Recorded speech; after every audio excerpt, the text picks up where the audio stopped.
Whew, we got the recording. Yeah, we've lost some talk. Hi and welcome to Flossom Talk. I'm Shashti Flo, journalist, Hollywood truth teller, and your voice of reason in a town built on delusion. Whew, we got the recording. Thank you, Clark Allen, for going down to the courthouse. This is the guy who actually went down there on Friday and asked for this CD, and then it hadn't arrived yet. And then he went first thing this morning to get a copy of the CD. He's saying that he went down there and they had 4 CDs. Ezra Hudson made 4 copies. But it doesn't matter how many copies there are because now we have the recording and it's going to go everywhere. So this recording is about 38 minutes long, and it is a conversation between Claire Ayub and Steve Sarowitz, and it happened on August 29th of last year.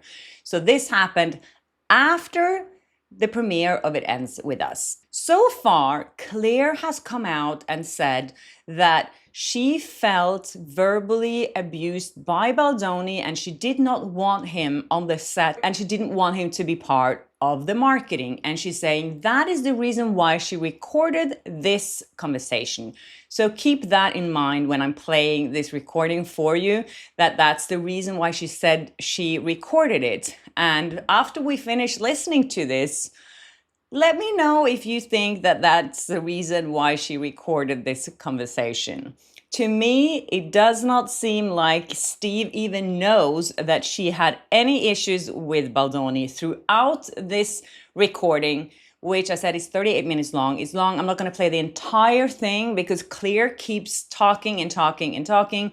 She's one of those word salad people and she keeps interrupting him. I feel like when I've listened to this, I know what kind of person she is. She is laughing hysterically in all the wrong places. She's interrupting him. She's not listening to him. She shows absolutely no empathy, no sympathy for him.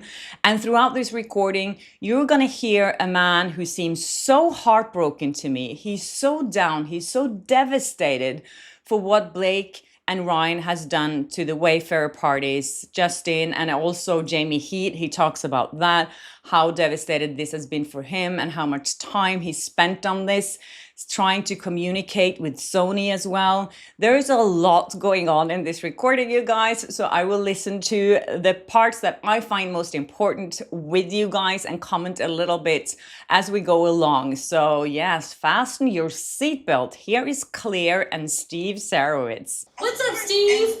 I'll let you and Steve chat. Awesome. Great to see you, Elise. She's awesome. Your whole team is just, I just want to say thank you. Like, everyone has been so wonderful to work with. And I'm a big believer when you see people doing great work to be like, you're doing great work. So thanks for... It's been a long few weeks, actually. Oh, I'm sure it's been a long few weeks. Absolutely. But, you know, I think people can say what they want to say. And I don't know if you're watching the media at all. No, I haven't. I don't know what's going on. No one's spoken to me about it. So I just know I don't know what happened on that set, but I know the media can turn really, really bad and negative. And I just rejoined TikTok for the film, and I was texting Rain. I was like, I rejoined it. It scares me, but I'm doing it. And just seeing how fast stuff blows up there too is really tough. Really tough. Well, I don't think you're going to have any issues with this film. No, Steve, when I tell you our cast and just the response from people, just from the trailer, like, and this is why I want to give me. Now she keeps talking about, you know, how amazing her movie is and how well received it was. I haven't even heard about this movie before it came out. But to me, it's pretty obvious from the start here. She's like, oh, Steve, my friend, you know, they're so close. And Steve is the one actually in the beginning here trying to trying to confide in her, and he's opening up to her about how this issue has really destroyed him and his colleagues. And she's not really willing to listen. I don't know at this point when this recording happened, if she knew she was going to use it against him, if she did that. This is just so heartbreaking to me. What a traitor she is. Anyways, let's continue listening. The Ends With Us drama is simply that it's a drama. I'm done with it. Yeah, It's it's going to happen when it's going to happen. You know, whatever's going to happen, whatever people want to think, they're going to think. I was worried about it at one point, and now I just now I'm just going to let the chips fall where they may. Honestly, if it likes us, great. If they don't, they don't. We are who we are. I think it's really tough too when it's something you've been really excited about, right? I think that makes it hurt even more when it almost eclipses the work and the message and all of that. And it's really painful to see. The time we released, we were not excited about it. We just wanted to get done with it. So, Sorry. you No, know, I'm way sure.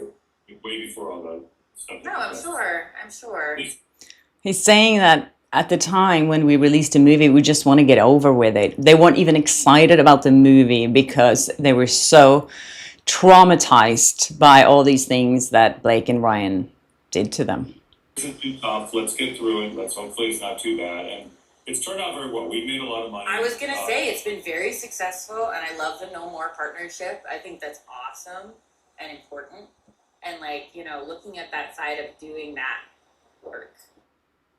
Yeah, blah, blah, blah. She's excited about that. She's not support. That's the thing here throughout this whole thing. I don't feel she's supportive at all. And that's the thing, that it's something here that made me believe that she knew what she was doing while she was recording this. And as I said, I don't think she was recording this because she was afraid that they were going to go back on their promise that Justin wasn't going to be a part of the marketing of the movie. That's not why she recorded this. I feel later on in the conversation, Steve is asking her, so let's get back to what do you want to do when you're here in Chicago? Meaning that I think that's the reason why this meeting took place, that he wanted to talk about her bringing the movie that she was making, the Empire Waste, and she was bringing that to Chicago, and that's what this meeting was about. Jamie was the most exhausted. Oh, sure. Was he was, I'm sure, the go-between with Sony, right? He was the go-between. He was the one who was taking the brunt of the hits, because you didn't see the brunt of the hits, like the slam jobs on us. Oh, I didn't. No, because nobody saw it. Right. Jamie was stopping it. So Jamie was stopping the worst of the worst. There was a point where they were trying to slam the Baha'i faith. He got that done and out. So, you know, basically... Who was? Was it Sony or was it public? Yikes. That's icky. That's icky. Oh, they went after everything we had. Luckily, I was out of it. So, like, I'm glad. nobody mentioned me. I mean, that's because I'm anybody. I'm nobody. You know, We know who you are. Yeah, but It's kind of a blessing. Let me tell you, it's kind of a blessing. I know. Well, that's right. No, there's all these things like, you know, well, because Blake and Ryan paid for the movie. I'm like, really? Really? Send me a check. Every time I've seen that, or some of the comments I see, or on the flip, they'll say that Blake sold her cut back to, and I was like, that's not how it works. You own the footage. Like, that's not how it, and so... Isn't that interesting? She's saying that every time she sees that comment, and in the beginning of this conversation, she said, I don't know anything about what's going on. I haven't been really following it. And she knows everything that goes on social media. And that's also one of the reasons why she doesn't want the Wayfair stamp on this movie, because she's afraid that their now bad reputation is going to hurt her movie. And that's where she's coming from here. The entire time, she is just scared that Justin Baldoni's now tainted reputation is going to hurt her. Everything she says here is really only about her the entire time. I've never listened to a conversation with less empathy and less sympathy for this man who is obviously hurting so badly at this point. You could hear it in his voice, and she's just like, People will say it so confidently. And they'll be like, yeah, because they bankrolled the movie. And I'm like, that's not how that's not how it works. Right, but we just sit there quietly I and know. let them think what they want. And, you know, ultimately we're not going to, you know, but Blake and Ryan are billionaires. I don't think they are, actually. No, and even if then, like, everyone has a stake in everything. It's a lot. And, yeah, I think it was just fanning the flames and people... I saw this so I started following this great TikToker who is a PR expert, and she specifically talked about how August is like the worst thing for something to happen because I mean, how can you get that conversation when he's talking about what they did to them? And she's like, I saw this great TikToker. I mean, she's just so like unlikable. I'm sorry, but this woman to me is just like, she's showing absolutely, again, no sympathy for him. Like, it's about me. I saw this person on TikTok. Because people blow it up because it's like very quiet. And so like looking at that, she's fascinating. But she basically is like a lot of the biggest dramas have happened in August when people are like out of office at these like publications, and people just kind of. What does that have to do with anything? That dramas happen in August, and then that's supposed to comfort Steve Sarowitz that, oh, it's just because it's happening in August. And I saw that on TikTok, that things happen in August, they get blown out of proportions. Like, what? But no matter what, it just sucks to. I'm sending all the love. I'm sorry, it's been so exhausting. And I'm hoping this is a positive boost. I just talked to Jamie. He's going on vacation for 2 weeks, so I'm hoping that nothing gets too hard while he's on vacation. There you go. Good. So hopefully he needs a 2-week vacation. He's been working around the clock. Yikes. He and Justin and their families are going on vacation. Good. I'm glad. I'm glad. Yikes. I'm glad. Okay. Yeah. So what can I do when you're in Chicago? Oh my God, who knows? I mean, I'm just excited to see you. I'm excited to meet the Humanity Rising kid.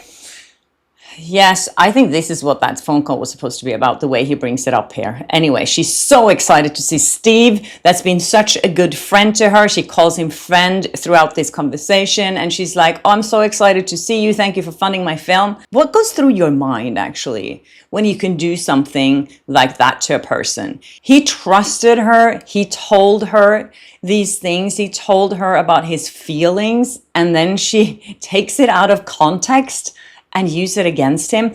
Obviously, they just picked one quote from this recording, which is about how I will protect the studio like Israel protected itself from Hamas. That's the only part of this recording that's being used. Just keep that in mind. What again? The irony is Justin is just like that, and like you think to me and ends with us set. So you hear two different sets. It's like, which set was it? Was it the set that Brandon Splenner talked about, where it was amazing? Yeah. Or was it the set that Brandon Splenner talked about? Honestly, it's so tricky. So first they talked about how Rainn Wilson was a part of her movie. He has a part in her movie and how amazing he was. And then Steve Sarowitz says, just like Justin, who's also amazing on movie sets, and she agrees to that. She agrees with it. So that's why it doesn't make any sense to me that she has come to Steve before and complained about Justin's behavior on her set. It makes zero sense. Especially, yeah, I don't know. Because I wasn't there, so I don't know what it was like. I was. You were there. Was it bad? No. Oh, Justin never has a bad set. Yes, it was the worst set he's ever been on, but no, it wasn't bad. Justin never has a bad set, but this was the worst he's been on. And she's like, oh, was it bad? Why would she even ask that? That's one thing. But anyways, and then he says Justin never has a bad set. If she had been complaining to him earlier about his behavior, why would he say that? And why would she agree with him? I was there on set. It was, Justin is really kind and loving, and he's like, Rainn, so you imagine Rainn. Yeah, she says, when he says Justin is really kind. Rainn's running a set. It's the Baha'i set. It's never going to be like that. No, it was just, everything was made up. It was manufactured, and it was manufactured on purpose in order to take Justin down. it sucks. I'm sorry. I'm just sorry because I know the intentions of making the movie were with such a purpose. She's only sorry because of the intentions of the movie was to make it with such purpose. She's not sorry that what happened to them, that they were trying to take Justin down. I'm sorry to have this going on. I'm The good hoping news is it didn't take Justin down. No, I'm hoping it's winding down. Fingers crossed. I think it's going, Hollywood's still got a hold of it. Yeah. That's because it's quiet. Again, August, man. August. I'll send you this video from this TikToker. I love her. She is just she is a pro. I think she's in her 50s. What? in the middle of this conversation where he's again pouring his heart out on how devastating this is for him and for Justin, for Jamie, for everyone involved. She's like, ha, ha, I'll send you a TikTok video of this woman. I think she's 50. She's amazing. Hey, is what you're reading true? Or, you know, what is a source? Like, who could it be? You know, like breaking it down to everything to make people more informed readers too. Because yeah, when I saw everything blowing up, I was just like, oh Jesus. Like it just, and just, yeah, I was actually in Chicago for a wedding, for a friend's wedding that weekend. And I was just like, had rejoined TikTok to like share the trailer. And then when everything blew up. So she knew that everything blew up. Now she knows everything that's been happening. Just remember what she said in the beginning. She was not like following this. She had no idea what happened on that set, whatever. She had no idea what was happening in the media or on social media. Now she knows everything. And I was like, oh my God, what's going on? But yeah. And then she's kind of laughing about it.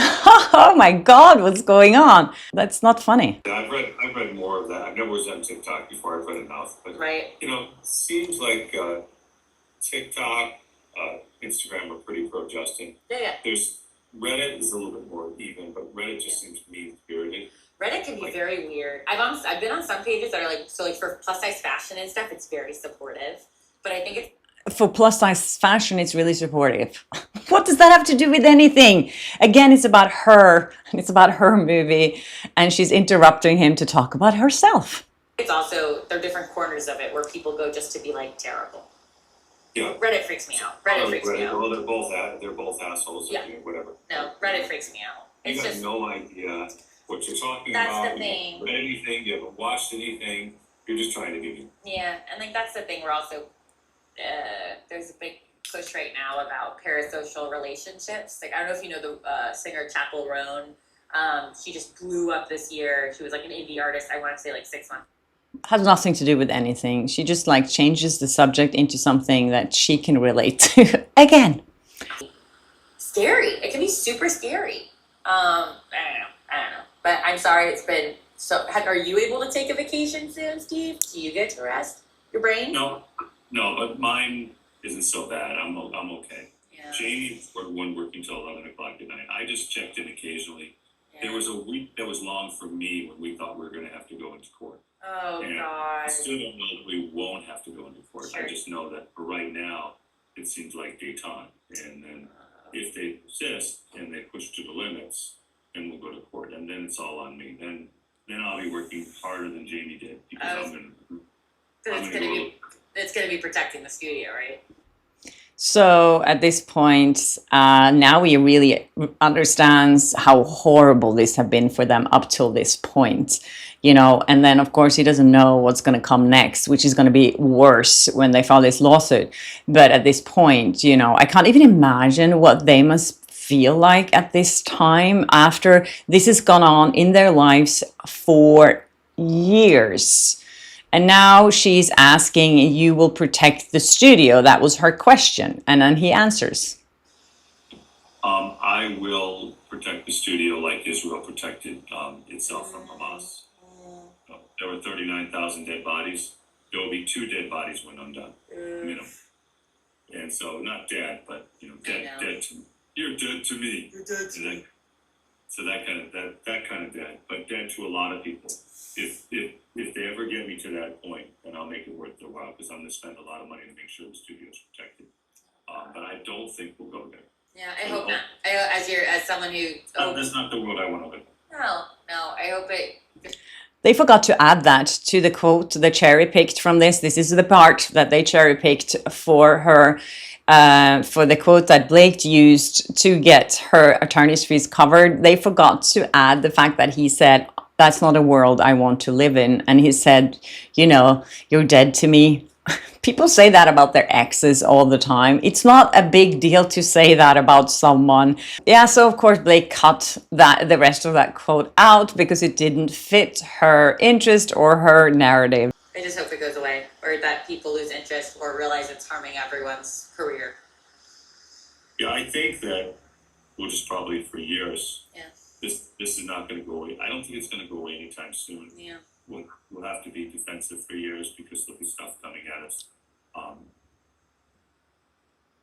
I will be defensive for you. So Yeah. if they ever cross the line, ever, then I will go after them.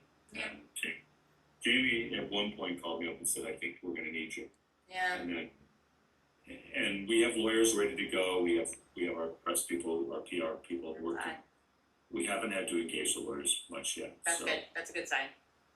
That's a good Yeah, sign well, because that gets ugly. nothing's going to hit our studio. You know, it's never like basically people love Justin and they still love Justin. Yeah, that's good.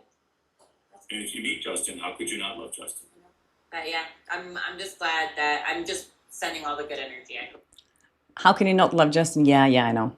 She's not saying anything about Justin here either. When he's saying that, how could you not love Justin when you meet him? And she's like, yeah. And she has supposedly told him that he was verbally abusive to her on the set before this conversation took place. No way. She is lying. I hope it stays safe. I hope it stays safe. And then she's laughing about herself. I hope it stays safe. I hope it stays safe. I'm sorry. I just cannot stand this woman. You know what? Just you were lucky you had a production like that. Almost all of our production is almost all of our productions are like that. I'm glad. Ooh, I also heard, wait, just total tangent ADHD. I heard the Hurricanes got their trailer premiered on NBC this morning. Okay, he's just saying you were so lucky to have such a good set. First of all, she was saying she didn't have a good set because Justin had been verbally abusive to her. And then, of course, she just like, when he continues to confide in her his feelings about everything that has happened, because he obviously feels the need to talk about this. And she's just, oh my God, I saw this trailer on NBC this morning. Can you imagine? I mean, how could they ever have worked with this person? I am just appalled with her personality, you guys. I think I told you another first-time director we supported. Yes. A woman named Scarlett Johansson. Yeah. I'm so excited for her. I'm so excited for her. We're trying to get her first big break. Maybe people will hear her. I mean, Scarlett Jo, who? I can't. I love it. No, but honestly, every time you're a first-time feature director, it's your first time being a feature director. It's tough. I love that. She was so cool, calm, collected, and confident. No, and nice. Which is what you want, and just professional, right? You want someone who's professional, who like. I don't. It's so interesting because you work with so many people, and almost everybody's nice. And then there's Blake, who she's totally different than everyone else. I'm sorry. It's like not to say anything bad about her, but she's different. There you go. And I don't. I think for the most part, most people see what we're doing, see we're nice, and they're nice back. Even if they weren't perfectly nice. And I just think, some people forgot to learn how to be nice. The industry, I left it for a while, Steve. I left it for a while. There was a reason I was originally going to make this movie. So they're talking about Scarlett Johansson here, and he's saying that she was so nice. And then he also says that some people forgot how to be nice. And he's also saying not to say anything bad about her. And throughout this entire conversation, he hasn't said anything bad about Blake or Ryan. He's just saying throughout this entire conversation that he will protect the studio from them, from their basically takedown of the studio and Justin, but he never says anything bad about them. And I think that just says a lot about him. He's not using any words to describe them. Nothing. To me, listening to her, it's almost like she's a little condescending towards him. I don't know if that's just me feeling that she interrupts him, she doesn't listen. I think the worst thing for me when I speak to someone that I trust and I, open my heart to them and I share my feelings and my frustration with them, and then they don't listen. And they just change the subject and start laughing about something on TikTok. The big question here is, why did she give this to Blake? What does she get out of this? There is a link to the entire tape that I will leave in the link below, so you can listen to the entire thing if you want to. And I think what I've seen, and I think what I've learned from hearing this entire conversation between them, that there is no indication anywhere in this conversation that she had had a bad experience with Justin. And the fact is, if Steve Sarowitz knew or was informed that she had a bad experience with him, he would ask her about that. And she wouldn't agree that when he's saying that Justin is so kind and so nice, and she says yes, why would she agree to that? So either she lied in the testimony she gave to Blake, or she never told Wayfarer about it. To me, it was so upsetting to hear this conversation between them. And I think now we know what kind of person Steve is. I think this says a lot about his character. The way you can just listen to his voice and the way he's so calm and collected the entire time. He's just letting her interrupt him constantly to talk about herself. And he just comes across as such a decent human being. And I've heard so many people say this about him. And as you know, he's a billionaire. He gives away so much money.